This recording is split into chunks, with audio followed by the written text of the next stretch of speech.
অনেকেই অনেক রকম পরামর্শ দিয়েছেন। আমাদের এই মাহফিল প্রস্তুতি যেদিন থেকে শুরু হয়েছে সেদিন থেকে নানান জনের নানানভাবে পরামর্শ দিয়েছেন। আপনাদের পরামর্শের জন্য আমরা আন্তরিক ধন্যবাদ জানাচ্ছি আপনাদেরকে। আপনাদের পরামর্শ নিয়ে আমরা আমাদেরকে সমৃদ্ধ করার চেষ্টা করেছি। প্রতিনিয়ত পরামর্শগুলো আমরা বিবেচনা করেছি। তবে কোনো ক্ষেত্রে হয়তো কোনো পরামর্শ মাহফিল ইন্তেজামিয়া কমিটি সংরক্ষণ করতে পারে নাই। এটির নানান ধরনের দিক থাকতে পারে। হয়তো আপনি একটি পরামর্শ দিয়েছেন, মাহফিল কমিটি এটি যখন বিবেচনার জন্য বা আলোচনা করেছে তখন এর চেয়ে ভালো কোনো পয়েন্ট বের হয়ে এসেছে, বা আপনার পরামর্শটিকে আরো সমৃদ্ধ করার জন্য আমরা ভিন্ন পথ অবলম্বন করেছি। এজন্য কারো পরামর্শ যদি আমরা গ্রহণ করে না থাকি তাহলে তাকে বিনয়ের সাথে অনুরোধ জানাবো। আপনার পরামর্শের জন্য ধন্যবাদ। আপনার পরামর্শগুলো আমাদের কাছে অত্যন্ত সুন্দর মনে হয়েছে। তবে বাস্তবতার নিরিখে এবং আমাদের অনুষ্ঠানের বাস্তব প্রয়োগের দিক থেকে অনেক সময় অনেক পরামর্শ রাখতে পারেন, এই জন্য কেউ মনক্ষুণ্ণ হবেন না। আপনাদের পরামর্শ আমাদের মাহফিল শেষ হওয়া পর্যন্ত এবং মাহফিলের পরেও পরবর্তী সময়েও পরবর্তী মাহফিলকে আরো সমৃদ্ধ করার জন্য সবসময় আপনাদের পরামর্শ আমাদের একান্ত কাম্য। আরেকটা বিষয় আমি বলতে চাই, সেটি হচ্ছে ডক্টর মিজানুর রহমান আজহারী হুজুর, এই বিষয়টি বারবার বিভিন্ন জায়গায় উঠে এসেছে।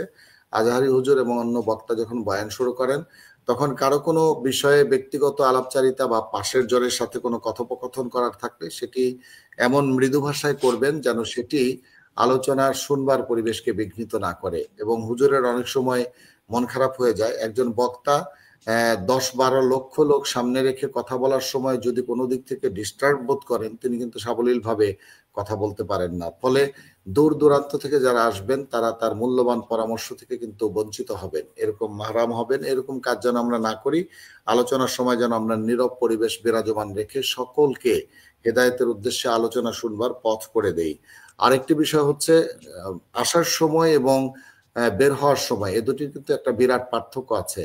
আমাদের মঞ্চে মাহফিল ময়দানে যখন আসবেন তখন কিন্তু এক এক সময় এক একজন আসবেন। বিশেষ করে দূরবর্তী লোকজন অনেক সময় আগের দিনই এসে থাকবেন। আবার কিছু লোক ভোরে চলে আসবেন ফজর নামাজের পরে, কিছু লোক হয়তো ফজর নামাজ পার করে 7টার দিকে আসবেন।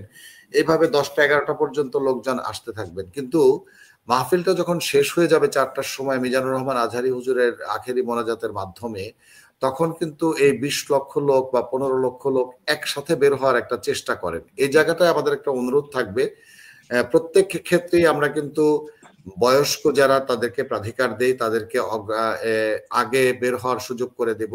এবং কেউ যদি অনেক সময় প্রতিবন্ধী লোকও কিন্তু এখানে আসেন, হয়তো একটা পা কোনো কারণে ক্ষতিগ্রস্ত, একটা হাত কোনো কারণে ক্ষতিগ্রস্ত, একটা চোখ ক্ষতিগ্রস্ত, স্বাভাবিক মানুষের মতো করে তিনি সাবলীলভাবে হাঁটতে পারেন না, অন্যের সাহায্য নিতে হয়। এই সমস্ত লোককে কিন্তু বের হওয়ার জন্য আগে রাস্তা করে দিতে হবে। আমরা যেন হুড়োহুড়ি তাড়াহুড়ো করতে গিয়ে একে অন্যের সাথে প্রতিযোগিতায় লিপ্ত হয়ে কেউ পদদলিত না হই, কেউ যেন ক্ষতিগ্রস্ত না হয়। এবং মাহফিল ক্লোজ হওয়ার সময়টি কিন্তু চুরি হওয়ার একটা বড় ধরনের ঝুঁকি এবং আশঙ্কা থাকে। এই সময়টায় যেন আমরা সাবধান এবং সতর্ক থাকি এবং তাড়াহুড়া না করে, আমরা দিনের বেলায় মাহফিল করেছি এই জন্য যেন প্রত্যেকেই নিরাপদে বের হয়ে যেতে পারেন। 4টার সময় মাহফিল শেষ হলে আপনারা জানেন 6:45 এখন মাগরিবের আজান হয় বা তার একটু পরে। ফলে 2.25 ঘন্টা সময় কিন্তু আপনাদের থাকবে ধীরে সুস্থে। এবং আমাদের মাঠের যে মাহফিল ময়দান, সেই ময়দানের চারপাশ দিয়ে কিন্তু রাস্তা আছে। তো সেই জন্য চারপাশ দিয়ে যদি মানুষ আস্তে আস্তে করে বের হন তাহলে এই লোকগুলো বের হতে খুব লম্বা সময় লাগবে না, একটু সময় নিয়ে বের হবেন, যেন হুড়োহুড়ি করে আমরা নিজের কোনো দুর্ঘটনার শিকার নিজে না হই এবং অন্যকে দুর্ঘটনার শিকার না করি। আরেকটি বিষয় আমি বলে রাখি, এই যে মাহফিল ময়দান, এটি কিন্তু মূলত প্রায় 1000 একরের একটা বিরাট শস্য ক্ষেত। অর্থাৎ এই সময় এখানে ইরি প্রজেক্ট হওয়ার কথা ছিল, কিন্তু ডক্টর মিজানুর রহমান আজহারী হুজুরের প্রতি আল্লাহর এমন একটা অশেষ রহমত আছে যে মানুষ যখন শুনেছে আমাদের দেশের কৃষক ভাইয়েরা, বর্গা চাষি ভাইয়েরা, তারপরে শনকরালি নিয়ে যারা চাষ করেন তারা এবং জমির প্রকৃত মালিক যারা, তাদের সবাই কিন্তু মিজানুর রহমান আজহারী হুজুর আসবেন শুনে এই জায়গাগুলো তারা ফি সাবিলিল্লাহ কোনো রকম সুবিধা না পেয়ে তারা এই জায়গাগুলো কিন্তু আমাদের জন্য ছেড়ে দিয়েছেন এই মাহফিলকে সার্থক এবং সফল করার জন্য। আমি এই প্রান্তিক পর্যায়ের এই কৃষক ভাইদের যারা বর্গা চাষ করেন তাদের এবং জমির যারা মালিক আছেন তাদেরকে আন্তরিক ধন্যবাদ জানাচ্ছি মাহফিল কমিটির পক্ষ থেকে। আপনার এই উদারতার কারণে, আপনাদের এই সামগ্রিক উদারতার কারণে কিন্তু আজকে মাহফিলের দ্বার প্রান্তে আমরা। আর বলতে গেলে আমাদের একেবারে ক্ষণ গণনা শুরু হয়েছে, আর কিছু সময় বাকি এই মাহফিল শুরু হওয়ার জন্য। তো শেষ মুহূর্ত পর্যন্ত আমরা যেন এই মাহফিলের সাথে ধৈর্যের সাথে এবং সবাই সহযোগিতার মনোভাবের সাথে থাকি। বিশেষ করে মাহফিল যখন শেষ হয়ে যাবে ওই সময়টা যেন আমরা সবাই সাবধান, সচেতন এবং সতর্ক থাকি, তাড়াহুড়া না করি।